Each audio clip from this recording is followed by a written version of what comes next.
A few months ago, before this election, our opponents called for a solar energy commission. And when I hear the word commission, I think of, I'll get back to you later committee, if you know what I mean.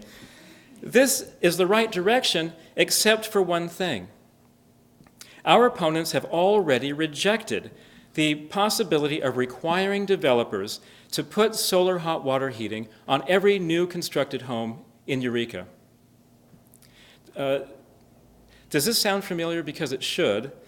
It sounds like the seatbelt story and the fuel efficiency story and the pollution standards that have been rejected for so long by industry. A required hot water solar heater standard would create a level playing field for all our developers so that homeowners and renters alike will not have to suffer energy costs that could easily double just in the next few years. It could very possibly happen. Bear in mind, however, a solar hot water heater would add a minimal amount to a standard mortgage. Our opponents say that it's too expensive. Well, if you do it by yourself, it's pretty expensive. But if you do it with the developers as a whole, the price is much less. It would stimulate our economy with growth in solar manufacturing, installation, and maintenance.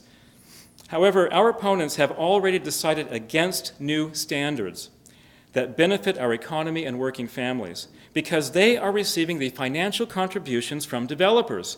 This is politics at its worst.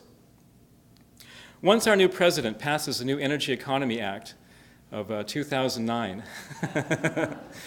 $15 billion a year, I want to make sure that Linda and I are sitting at City Hall to get those grants. We need a proactive city council. We haven't been getting the grants that we should be.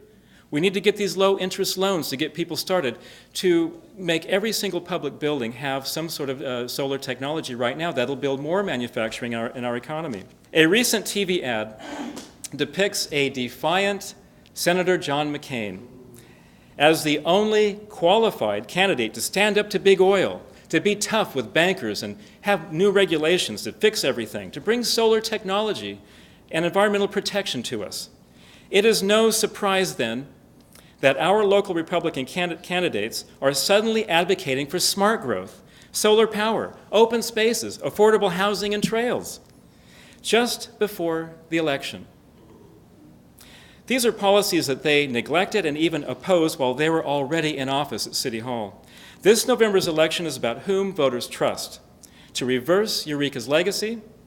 And in closing, I'd like to review this legacy with you, with your cooperation. When I say the word up, if you could repeat the word up. When I say down, if you could repeat the word down. Everybody understand? Unemployment is up. Up. The number of jobs is down. Down. Food prices are up. Up. Workers' wages are down. Down. Homelessness is up. Up. Affordable housing is down. Down. The crime rate is up. Neighborhood populations are down. Traffic fatalities are up. Pedestrian safety is down. Poverty is up. Jobs are down. Fear is up. Hope is down. Thank you. Everything that should be up is down, and everything that's down should be up. This is a clarion call that's being heard all over this nation. It's being heard door to door in this community. And finally, at the recent Democratic convention, Senator Dennis Kucinich said the following: up with the rights of workers, up with wages, up with fair trade, up with good-paying jobs, rebuilding our schools and infrastructure, up with the new energy jobs that lower the cost of energy, carbon emissions, and protect our environment, up with health care, education, and home ownership for everybody, up with guaranteed retirement benefits, with peace and prosperity. It's time for Eureka to wake up. Do we want the status quo or do we want change? All we need is your support. Come down and volunteer if you can. Send a donation. And I'd like to introduce at this point Linda Atkins for City Council.